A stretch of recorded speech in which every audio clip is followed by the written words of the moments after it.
श्रोता बंधु नमस्कार। आज आम मिथुन राशि उपरे आलोचना करवा जे मार्च मासरे मिथुन राशि की फल दब बा मिथुन राशि की फल भोगे। ग्रह चक्र रे 3 नंबर राशि को मिथुन कह जाए। ये मिथुन राशि प्रिय हेले शनि शुक्र राहु। यही राशि प्रिय रंग सबुज और कला। सुतरां ये राशि व्यक्ति माने यदि कौन कार्य करने चाहिए ताहले शुक्रवार बा शनिवार करिपारले भल।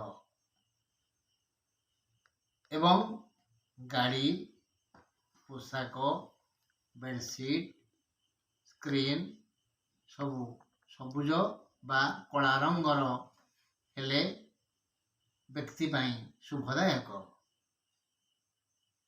राशिर शत्रु चंद्र आउ मंगल, एणु सोमवार और मंगलवार यथासंभव आत्मसम्मान रक्षा करी हाथे मापी चाखंड चलवा उचित। कौन सोमवार बा मंगलवार कौन शुभ कार्य करने अनुचित। तेणु यही राशि उपरे मु कौन सब लिखी पढ़ुची शुणु।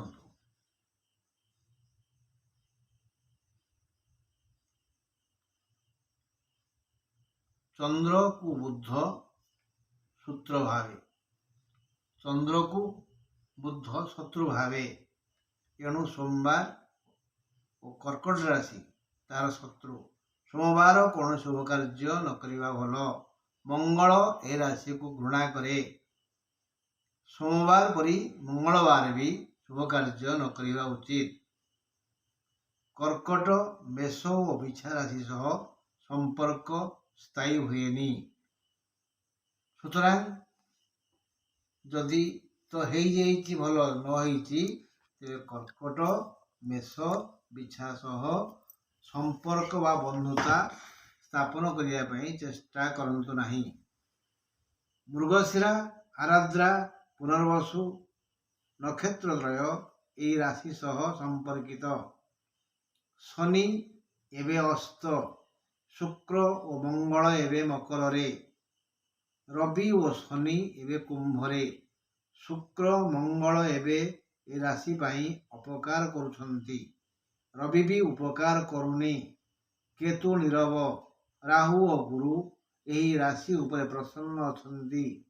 नक्षत्र 5 मृगशिरा पाई यही मास सम्मान सुख और धन देव।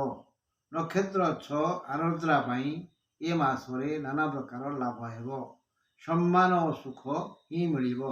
मात्र नक्षत्र 7 पुनर्वसु पाई अल्प सम्मान और सामान्य सुख मिलिबाकू थिले भी अपमान अधिक मिलिबो। वृथा कलह हेबो। एणु पुनर्वसु व्यक्ति जगी रखी कथबार्ता करवा उचित। कहीं किछि न पचारिबा पूर्वरु न कहिबा भल। यथा संभव नीरवता रक्षा करवा उचित। एणु नियमित राम रक्षा कवच शुणिले आसन्न विपद कटि जाई पारे। अन्य 2 नक्षत्र मृगशिरा और आर्द्रा चंद्र कवच शुणिले आशा करुथिबा धन सुख और सम्मान यथेष्ट बेसी मिलिबो। मिथुन पाई नीरव केतु किछि किछि रोग सृष्टि करिवो। तथापि निम्नलिखित तारीख दिन जगी रखी न चलिले मुबा कौन करिवि। मार्च 7, 8, 16, 20, 25, 26, 27, 28 और 30। मार्च 7, 8, 16, 20, 25, 26, 27, 28 और 30 अर्थात ମାସର ଶେଷ ସପ୍ତାହ ପାଇଁ ଟିକେ ଜାଗୁଆର ହୁଅନ୍ତୁ। ମାସର ଶେଷ ସପ୍ତାହରେ ପଡ଼ୁଥିବା 25, 26, 27, 28, 30 ତାରିଖ ଗୁଡ଼ିକ ଅଶୁଭ ହେତୁ ଜଗି ରଖି ନ ଚଳିଲେ, ଭଡ଼ ଭଡ଼ ହେଲେ, ଚୁକ୍ତି କଲେ କେବଳ କଳି ଅପମାନର ବୋଝ ମୁଣ୍ଡେଇ ବୁଲିବେ। ହନୁମାନଙ୍କର ଶରଣାପନ୍ନ ହୁଅନ୍ତୁ। ଏଇ ଲାଷ୍ଟ ସପ୍ତାହରେ ହନୁମାନ ଚାଳିଶା ପାଠ କରନ୍ତୁ। ହନୁମାନ ଅବଶ୍ୟ ରକ୍ଷା କରିବେ, କାରଣ ମିଥୁନ ରାଶିକୁ ସେ ବହୁତ ଭଲ ପାଆନ୍ତି। ହନୁମାନଙ୍କର ବାପା ପବନଙ୍କର ମିଥୁନ ରାଶି, ଏଣୁ ସେ ମିଥୁନ ରାଶିଙ୍କ ପାଇଁ ସହାୟ, ବଜ୍ର କବଚ। ହନୁମାନ ଚାଳିଶା ଏ ସବୁଦିନ ମିଥୁନ ରାଶିଆ ପଢ଼ିବେ, ତାହେଲେ ତାଙ୍କର କୌଣସି ପ୍ରକାର କ୍ଷତି ହେବନି। କେତୁ ଯେଉଁ ରୋଗ ସବୁ ସୃଷ୍ଟି କରିବାକୁ ଚାହୁଁଛନ୍ତି, ତନ୍ମଧ୍ୟରେ ଚର୍ମରୋଗ ଅନ୍ୟତମ। ତେଣୁ ଚର୍ମରୋଗ ହେବା ପୂର୍ବରୁ ଯଦି ହେଇସାରିଛି, ତାହେଲେ କେବଳ ଗଣେଶଙ୍କୁ ପୂଜା କରିବା। ଓಂ ଗଂ ଗଣପତେ ନମ ଏ ମନ୍ତ୍ର ଜପି ଗଣେଶଙ୍କୁ ଦୁବ ଆଉ ଅରୁଆ ଚାଉଳ ଦେଇ ଲାଲ ଚନ୍ଦନ ଲାଲ ଫଳରେ ପୂଜା କଲେ ସେ ପ୍ରସନ୍ନ ହେବେ, କେତୁ ଖୁସି ହେବେ। ଏଇ ଯେଉଁ ଚର୍ମରୋଗ ସବୁ ସୃଷ୍ଟି ହେଇଥିବ ବା ପୁରୁଣା ରୋଗ ସୃଷ୍ଟି ହେଇଥିବ, ତାହା ଦୂର ହେଇଯିବ। ରହିଲି। ଆସନ୍ତାକାଲି ଆମେ କର୍କଟ ରାଶି ଉପରେ ଆଲୋଚନା କରିବା। ନମସ୍କାର।